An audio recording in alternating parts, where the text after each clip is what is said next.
Hi, I'm the producer of A Public Affair, Sarah Gabler.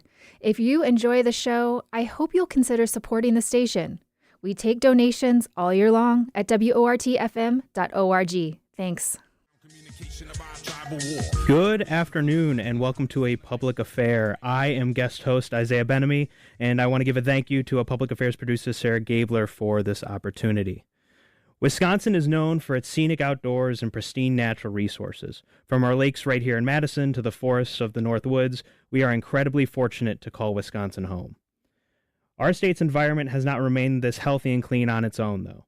From the first Earth Day in 1970 to famous conservationists like Aldo Leopold and Gaylord Nelson, we have a rich history of environmental stewardship. But today, we are facing unprecedented threats to our air, our water, and our climate. Over a century of burning fossil fuels to power our economy and daily lives has raised global temperatures, it has increased the likelihood of droughts, floods, and stronger storms, and stressed our native ecosystems. Climate change is already affecting us here in Madison and across Wisconsin. But thankfully, there are organizations that are doing the hard work to combat our climate crisis. I'm joined today by Stephanie Robinson, Executive Director at 350 Wisconsin, a grassroots environmental advocacy organization that has worked to change policy and our economy to help stop climate change. Stephanie has been on staff at 350 Wisconsin since 2018 and has served as the Executive Director for the past 3 years. She's proud to be a part of a grassroots organization that centers climate justice, cultivates emerging leaders, and defends democracy as the foundation of climate action. Stephanie holds a master's degree in urban and environmental planning, and prior to her time with 350 Wisconsin, she led major environmental studies and directed air quality and clean transportation projects for local governments and regional agencies across the United States. Thank you so much for joining us, Stephanie. Hi, Isaiah. It's really great to be with you today. Wonderful. Well, first and foremost, can you tell us a little bit about your organization and the work that 350 Wisconsin does to protect the climate? Absolutely.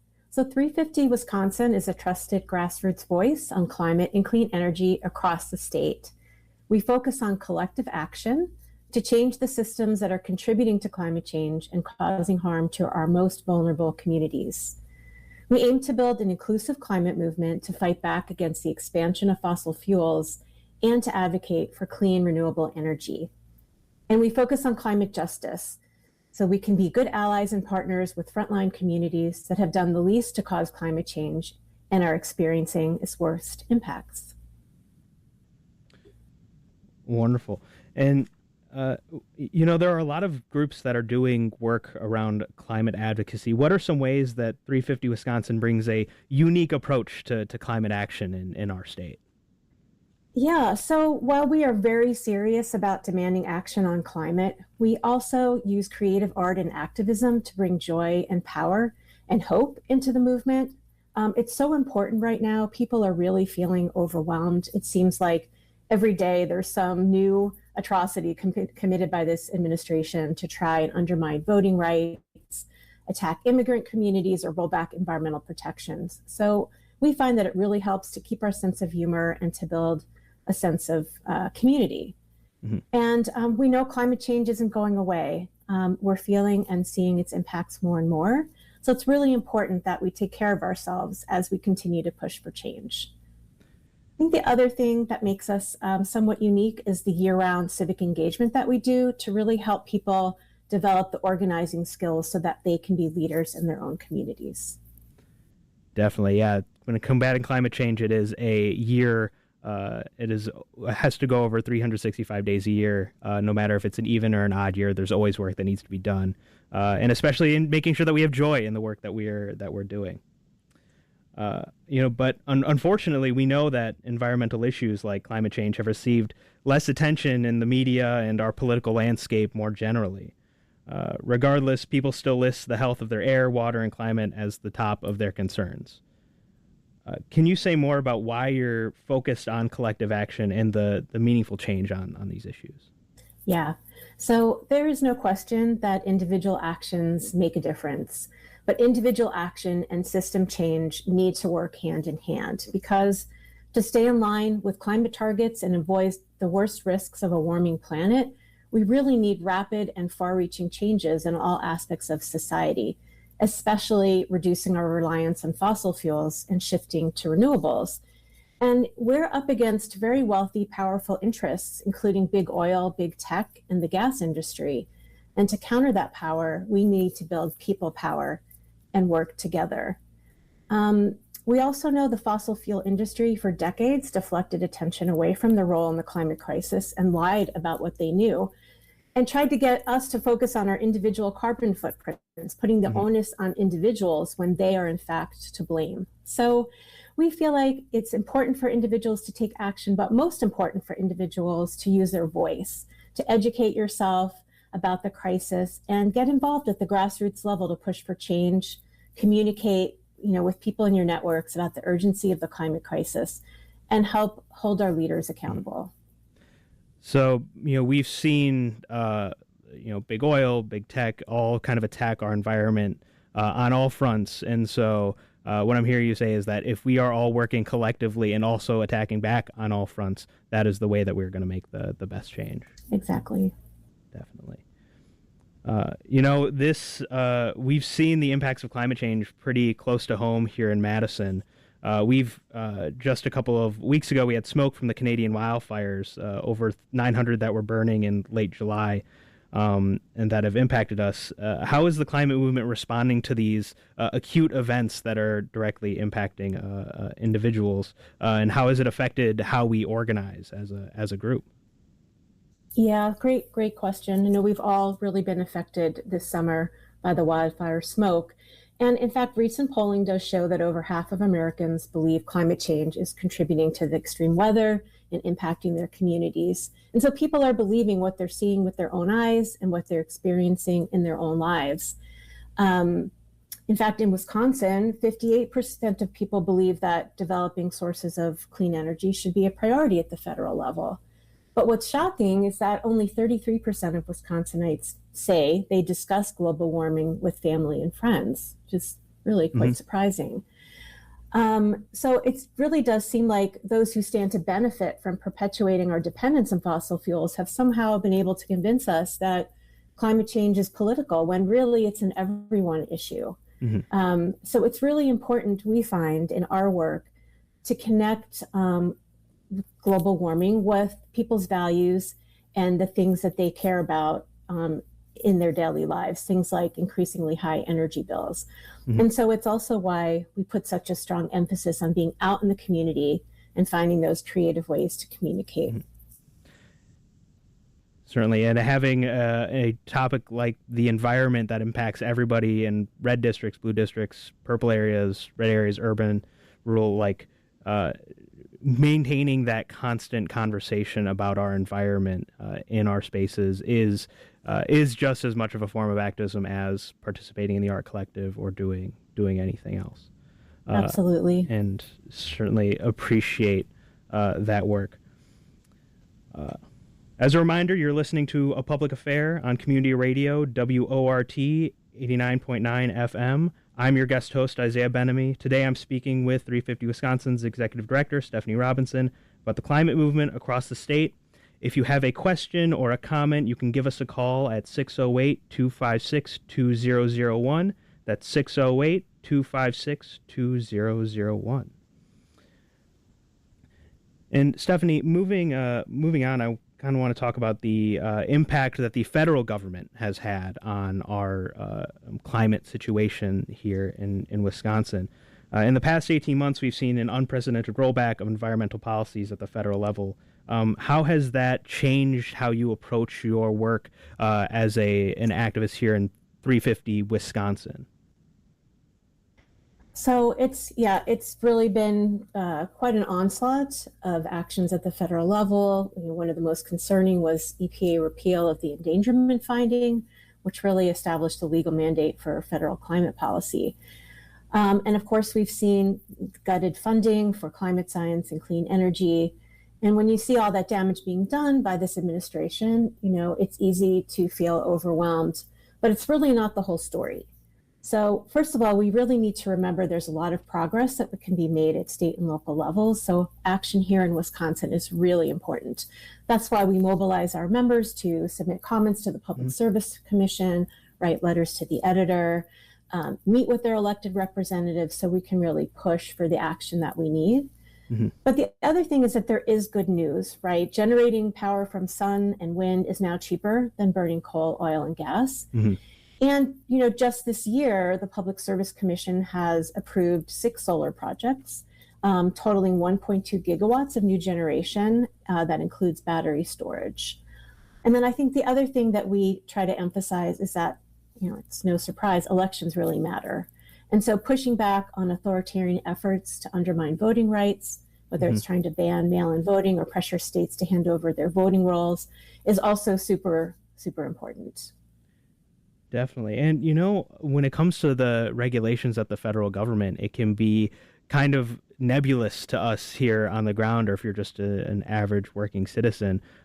So one of the questions that I have here is about the EPA's repeal of the endangerment finding. What does that look like in policy here in Wisconsin?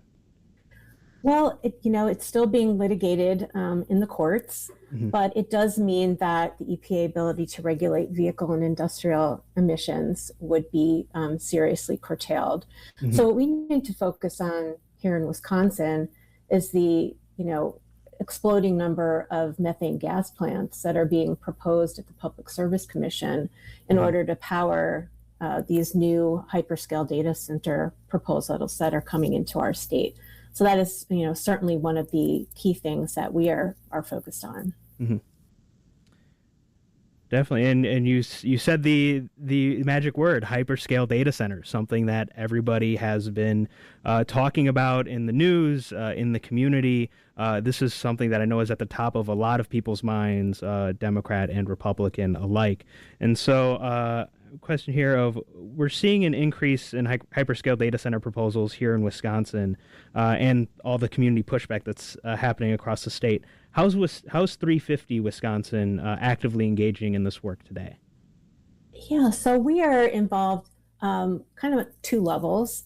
At the state level, we're definitely, working to ensure we have the necessary safeguards to protect our communities, and then also supporting impacted and concerned communities at the local level.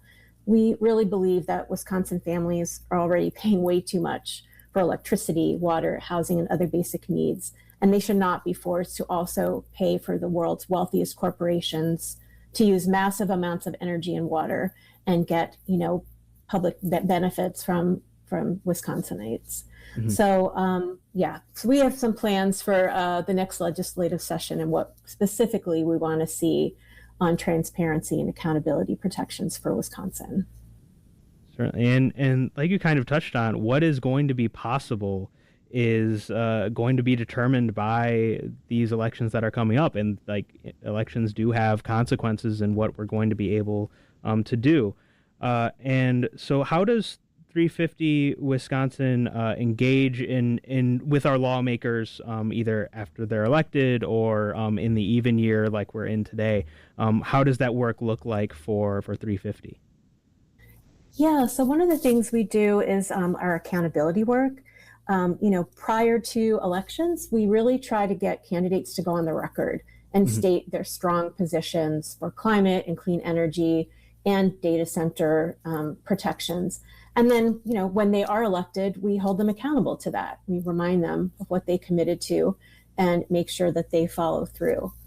The other thing is a lot of our volunteers are really interested in educating and talking to the representatives in the legislature.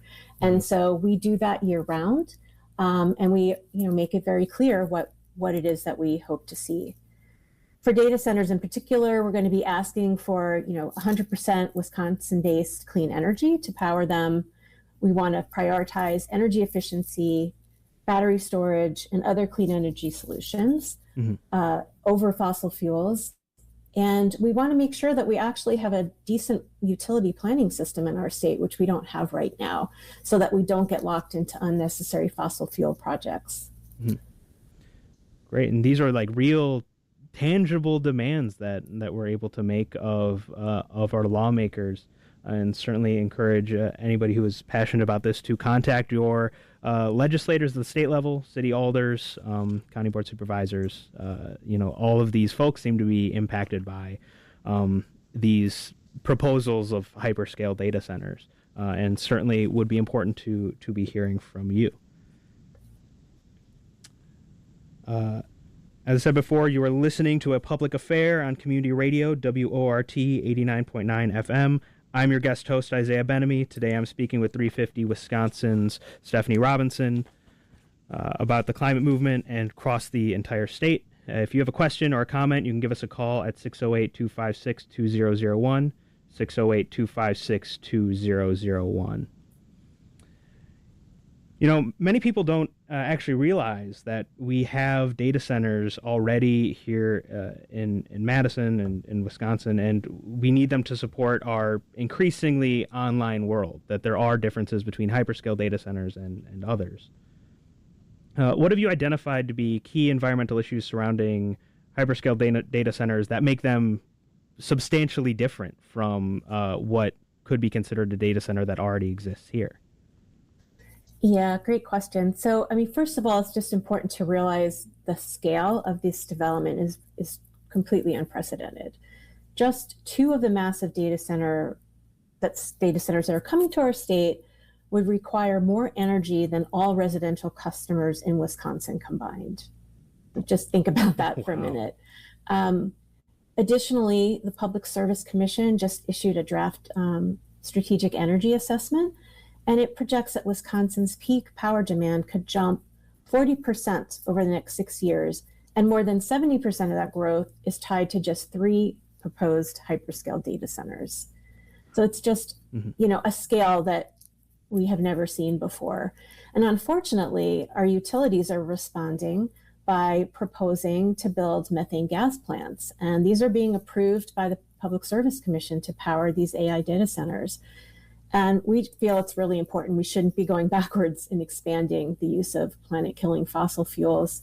Those plants expose people to serious health risks, especially vulnerable communities, kids, elderly, people with asthma, respiratory illnesses, people who work outside.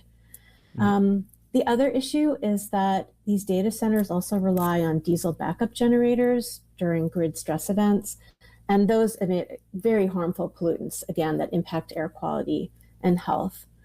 And beyond that, we know there are serious concerns related to water use and noise. And I think all of these issues just really highlight the need for transparency. We need to know what the environmental impacts are going to be before these projects are considered and approved.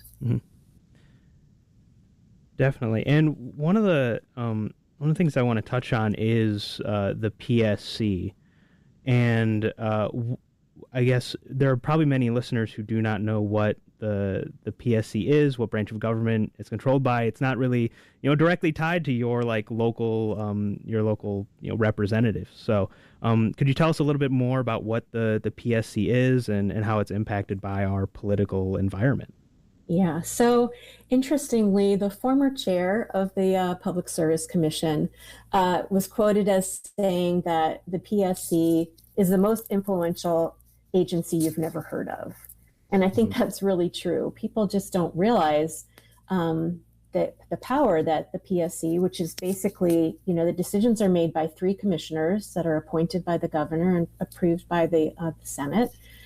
And they decide on utility rate proposals. So whether or not, every 2 years, the utilities come to the Public Service Commission and ask to increase their rates and their return on equity, which is the profit earned by shareholders.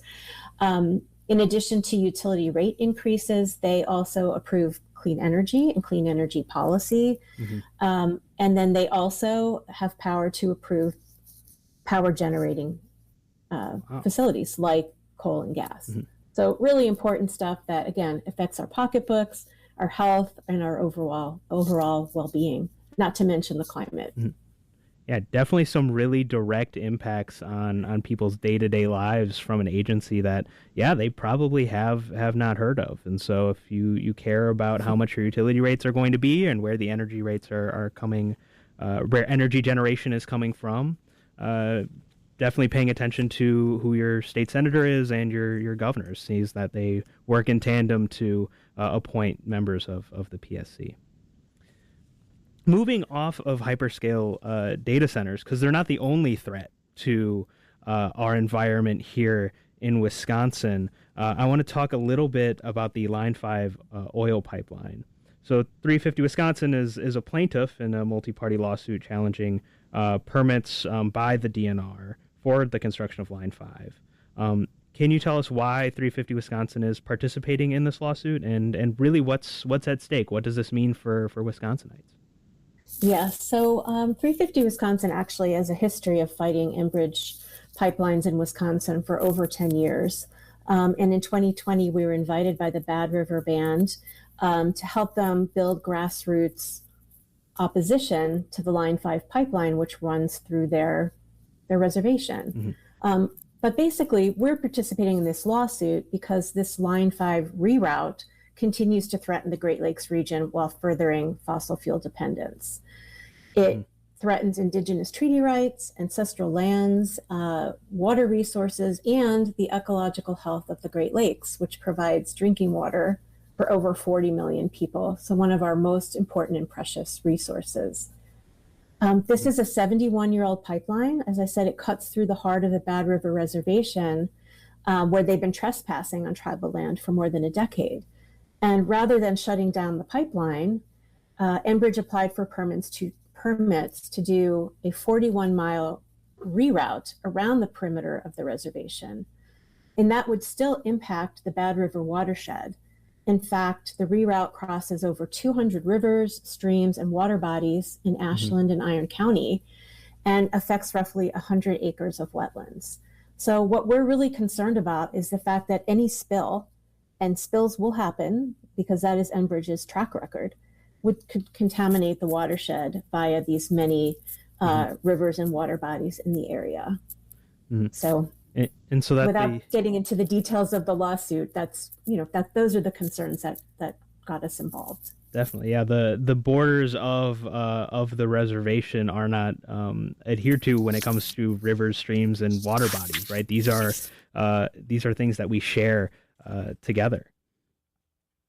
Change. You mentioned that Line 5 has a track record of spills. Are you able to tell us any more about like how many we've seen, or really the impacts that we've seen from this 71-year-old pipeline that's already in the ground?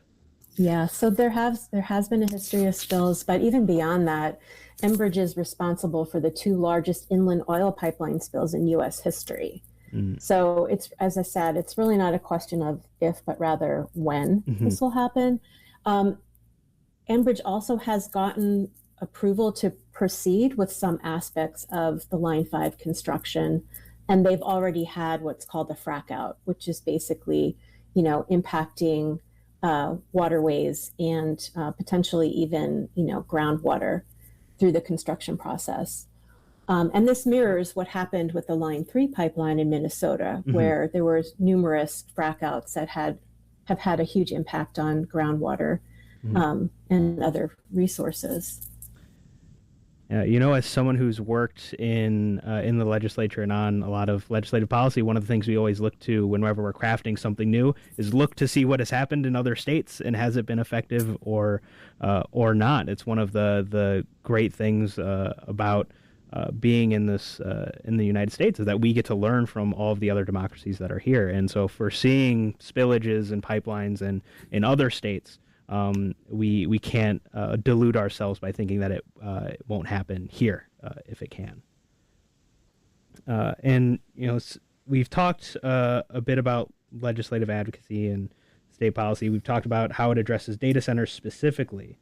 But it is July 31st of 2026. We know that there's going to be a new legislature that will be decided in the coming months and taking their seats in January. And with new maps and many people retiring, it's definitely going to look different. What are the other legislative priorities that you see as important to advocate in this next legislative session in 2027? Yeah, so In general, we want to see a comprehensive, visionary climate and clean energy package that's strong enough to address the severity of the climate crisis. For us, the most critical elements of that kind of package would address data centers, would reform the energy planning process in our state. It's known as IRP. That's what we're looking for, integrated resource planning. We want to see utility accountability and energy affordability. In terms of a 100% clean energy plan, we really need something that has teeth, that lays out how we're going to achieve carbon reductions and get to 100% renewables, and that lays out specific interim targets. Definitely. One of the things I wanted to go back to is about integrated resource planning, as this kind of a wonky term, but I know has like a real impact in our energy infrastructure. Could you delve a little bit into more about what IRCs have been in the past and what the future you looking forward to is? Yeah, so as you said, we really do need to look to nearby states and see what else is happening. And most of our surrounding states have an IRP process. So we're able to learn from them about what has worked well and what hasn't. But, the problem here in Wisconsin is that we're not taking a comprehensive look at either our overall state energy needs or even what the plans are in a comprehensive way for each utility. So it becomes like a game of whack-a-mole where the Public Service Commission is just making these one-off decisions, one proposal at a time, one massive gas plant at a time. And that is just not a holistic approach, and it won't get us where we need to be on climate or clean energy.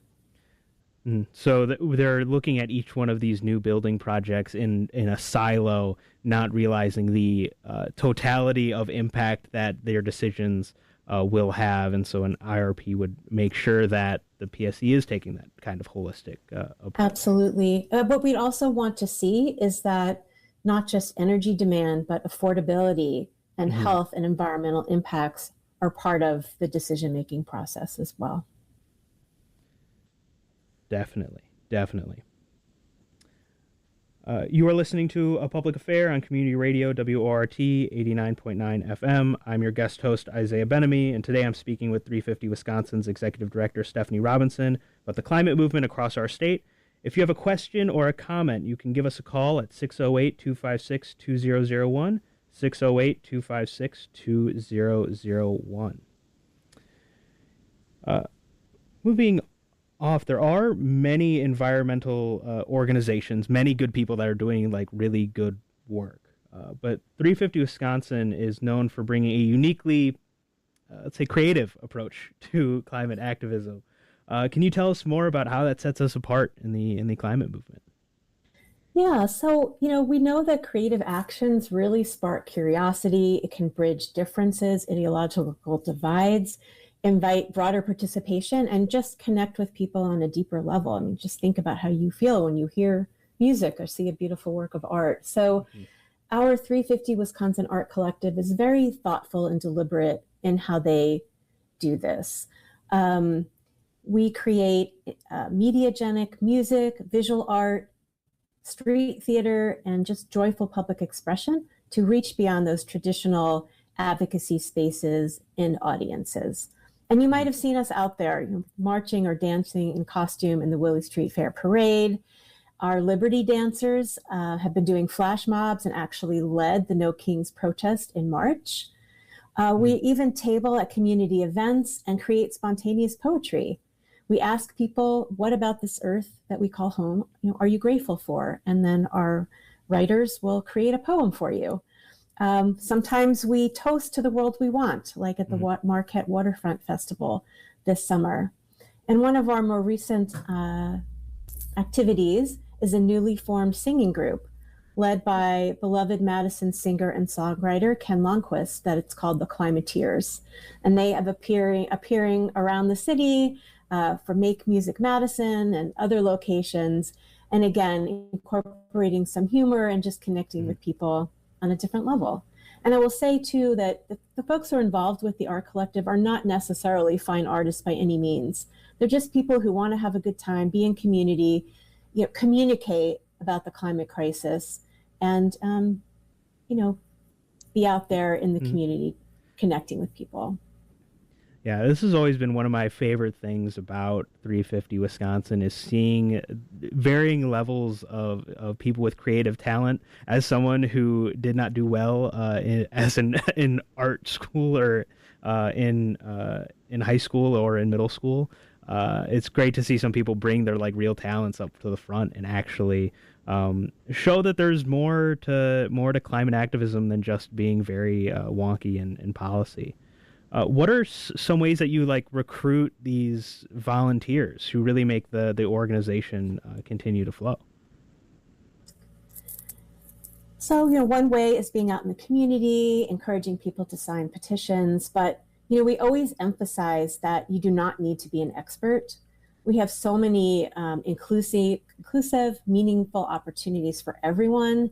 And whether you just want to attend a training or an educational event once a month, or you want to take action once a week. We have a Take Action Tuesday email that we send out to our membership with different ways that you can actually be engaged. We also, as a grassroots organization, really volunteers are essential to everything we do. And so, we encourage people, if they want to be involved kind of behind the scenes, there's lots that we can do there, whether it's research or writing or helping with IT and communications. And then we have other people who really like to be out front. They want to meet with legislators or write a letter to the editor or attend a march or protest, even lead a campaign team. And again, we provide all the training that people need. We're not expecting people to come in with any, specific knowledge. We just want people who are passionate about the climate crisis and want to find a way to have a meaningful impact. We also have a group called the Climate Connectors, and those are some of the people who get out in the community and go to events and just talk to people about climate change. As we spoke about earlier, that's something all of us need to be doing more of. Yeah, with so few people that bring up climate change and the environment in their day to day, it's part of the reason why it gets kind of a back seat in our political discussions or our just national dialogue generally, and it's so important. Bringing it back to affordability, this is really the high. This is what everybody is talking about: is how do we make life more affordable for people? And I think there's a lot of people assume there's this kind of false dichotomy of if we invest in more green energy, that it might raise our energy costs. How would you approach somebody who might bring that up as a talking point? Well, as we talked about before, clean energy is cheaper now than any of the other fossil fuel alternatives. But, as we talked about as well, utilities are able to come back to the Public Service Commission every 2 years, and especially in the Milwaukee area and We Energy service territory.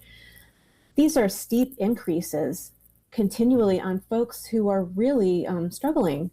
We've looked at energy burden in our state, and people are spending a big percentage of their income on energy. And that means that they're not able to pay for other things that are necessary, like groceries or medicine or child care. And so it's really something that we need to dial back. Similarly, folks are, we're seeing a high number of disconnections, and we don't feel it's right or fair that people are not able to heat their homes in the winter or cool their air in the summer. Summers get hotter and hotter due to climate change. And so if we do not adequately address the climate crisis in our policy and in our social activism and economic activism, we will inevitably create a more expensive future for people as opposed to if we don't. So it's not a choosing green energy or lower prices. It is we, in fact, have to be doing both. Right. And again, some of these gas plants are very, very expensive. And they have a long, useful life. There are places in Wisconsin where people are paying for coal plants that have been shuttered. These are stranded assets that people have to pay for year after year, even after they're not even in operation. So definitely need some changes to our energy system. And, we would like to potentially see some sort of cap that would prevent people from paying a high level of their income Mm-hmm. to go towards their utility service, their utility bills. Yes, I know we've definitely had legislation that's been introduced to cap utility rate prices on folks to make sure that you're not spending more than 2% of your income on these energy costs. That's right. And, we hope to see that again in the next session. I mean, similarly, we hope to see some bills introduced that deal with utility accountability. So that's everything from holding them to their clean energy commitments, which they're backing away from to power these AI data centers. It's also addressing things like exorbitant executive pay and making sure that customers are not paying fees for utilities to lobby groups that work against the interests of paying customers. Mm-hmm. And limiting the amount of profit that's paid to shareholders. So a lot that can be done on that front as well. Yeah, and I think that really speaks to how democracy and climate are very interconnected. We have a campaign finance system where there are exorbitant donations to campaign accounts from these energy companies that sway decisions, and they're getting their money directly from utility ratepayers who are lining their pockets. And so if you care about the climate, you have to care about changing our democracy so that the power is within the people's hands and not in utility companies' hands. That's right. We did mention earlier, how we have been emphasizing that connection between climate and democracy. And, it's kind of obvious, but we can't, without a functioning democracy, we cannot make the progress that we need to make on climate change. And that's why we've been talking to our members for, over a year about this, encouraging people to make sure they vote early, talk to everyone in their networks, and pay attention to efforts to undermine our voting rights. Mm-hmm. Definitely. One of the things that I do want to talk about, and it kind of goes back to working in a very troubling federal government that has seemed to believe that climate action needs to be actively fought against and has certainly not been an ally to the climate movement.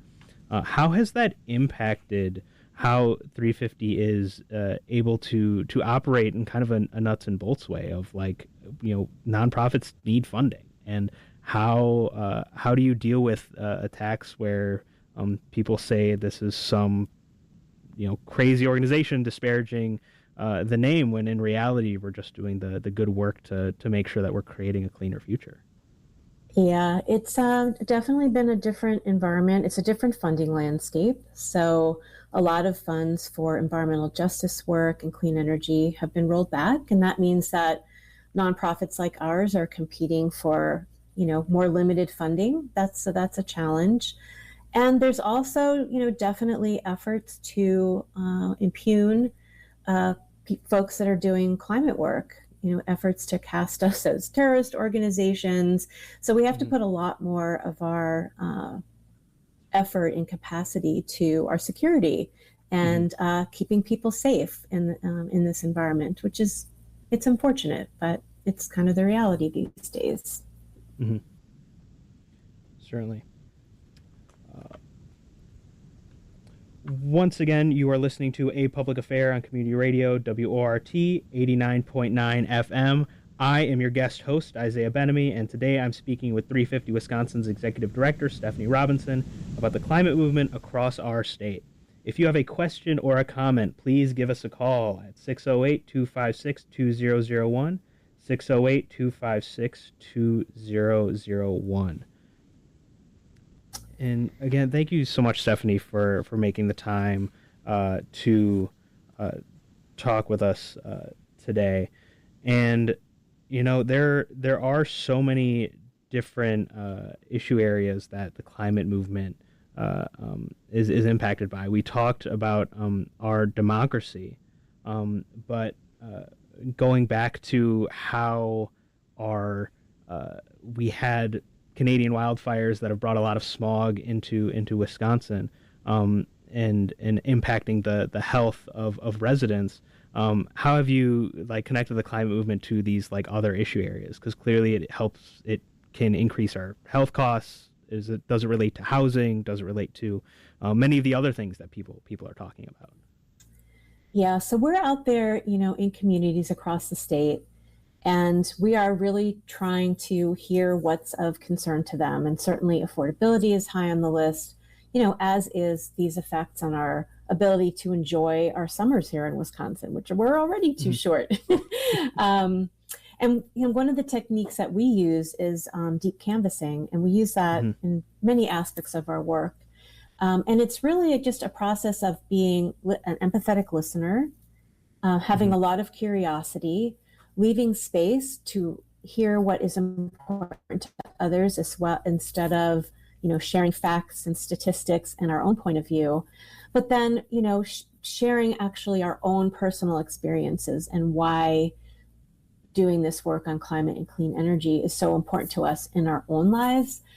And interestingly, this is really one of the only approaches to communication that actually has been shown to move people from an entrenched position into, and to have sort of open their minds and actually potentially change their position on an issue. Definitely.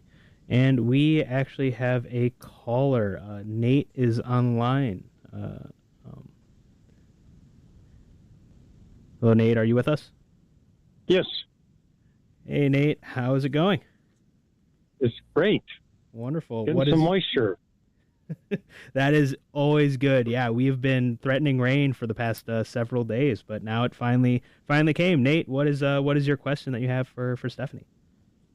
I just think it's important that we keep letting people know that absolutely, I believe this is true. Absolutely, every appliance, every tool, everything that naturally runs on carbon-based fuels right now can be replaced with an electric equivalent.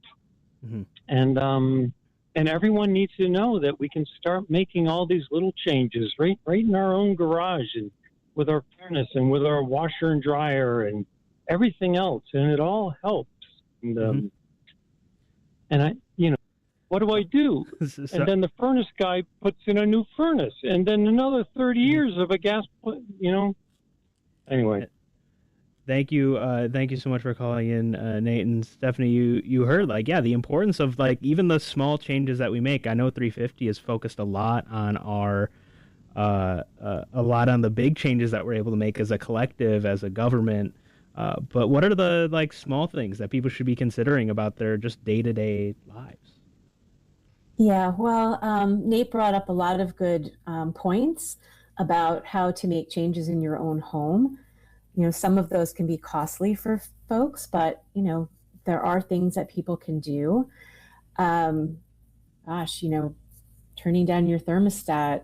If you can, replace your car with one that's a hybrid or electric. Composting, changing your diet. There are a lot of things that people can do that do make a difference, an appreciable difference, and are really, really important. Awesome. Yeah, certainly right. It sometimes if it's just changing out your furnace, like Nate mentioned, or making your home more energy efficient, that is also contributing to creating a better future. And there's no action too small. No, and in fact, if people want to know more about that, I definitely encourage them to look at Focus on Energy. That's the energy efficiency organization. It's part of the Public Service Commission. They have an incredible amount of information on their website, and are also out in the community talking to people about the changes that they can make and funding that's available to support it.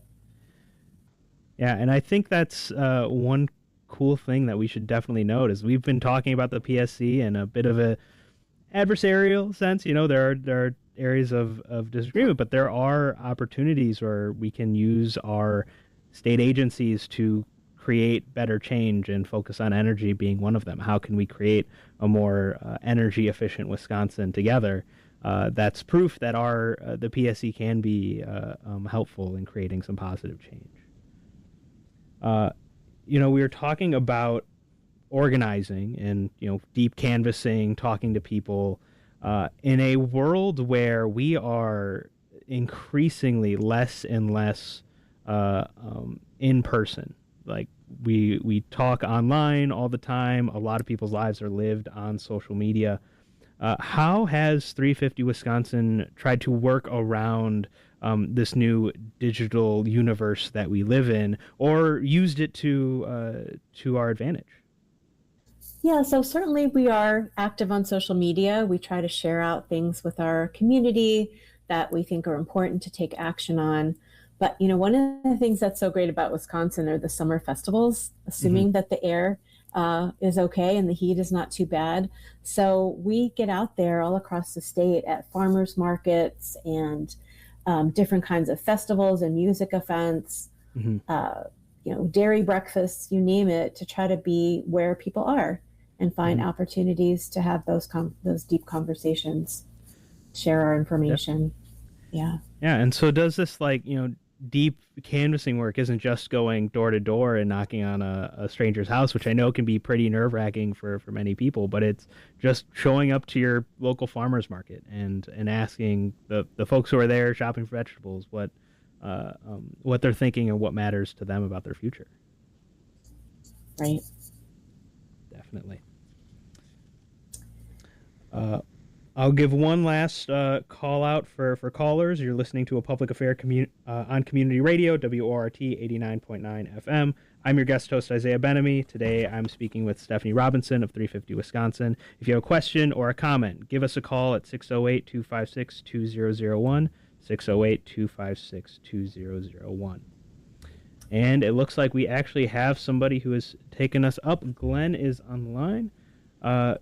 Glenn, can I hear you? Yes.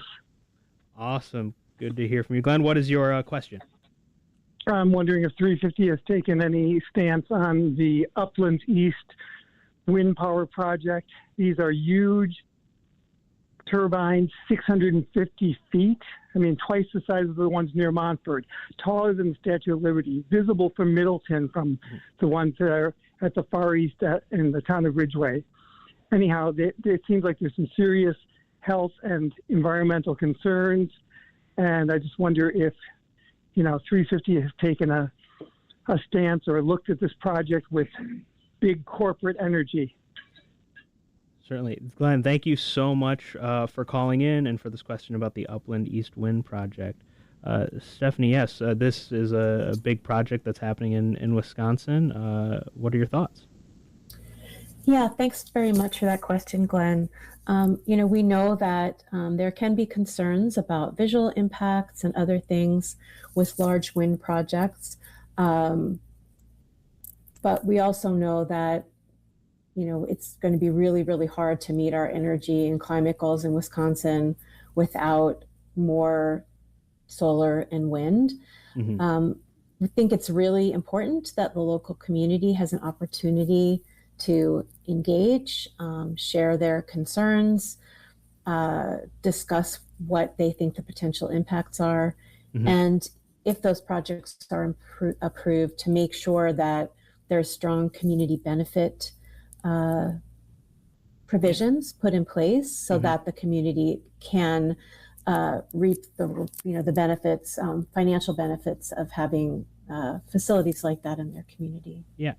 Definitely. If we are going to grow our green energy infrastructure, we cannot do it if we're not all in this together, and creating buy-in from local community is going to be incredibly important moving forward.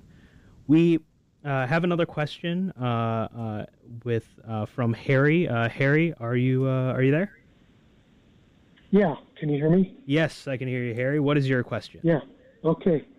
Yeah. Thanks. Great show. My question is, I wonder if the guests could talk for a few minutes about the net metering rates for people who have solar panels on their roofs. In other words, do we need legislation or anything to protect, to ensure that people with solar panels on their roofs get fair rates for the excess that they generate. Definitely. Thank you, Harry, so much for your question. And yeah, being, here in Madison, we see a lot of residential solar panels and a lot of people who are generating energy that does go back into the grid. Stephanie, can you speak a little bit about what the changes we need to have on our net metering? Yeah, so thanks for the question. Net metering, as you said, is basically like a credit that you get on your bill for sending excess energy back to the grid. And it is really important because it helps to make solar more affordable for people and the payback period shorter. And just like we were talking about before, this has kind of been dealt with on a case-by-case basis based on utility proposals. A few years ago, 350 Wisconsin was an intervener because Madison Gas and Electric and Alliant were looking to change net metering in a way that we thought would be really harmful to the solar industry and continuing to make progress on increasing our use of solar in the state. And, fortunately, we were successful in that, along with our, number of other partners. But there are efforts around the country and, continuing rumblings about utilities in Wisconsin looking to roll back net metering. And that is definitely a concern for us, largely because the market penetration of solar in Wisconsin is pretty low, especially compared to other states. So it's really not time to be tinkering with a program like net metering that actually creates an incentive for people to adopt it. Definitely.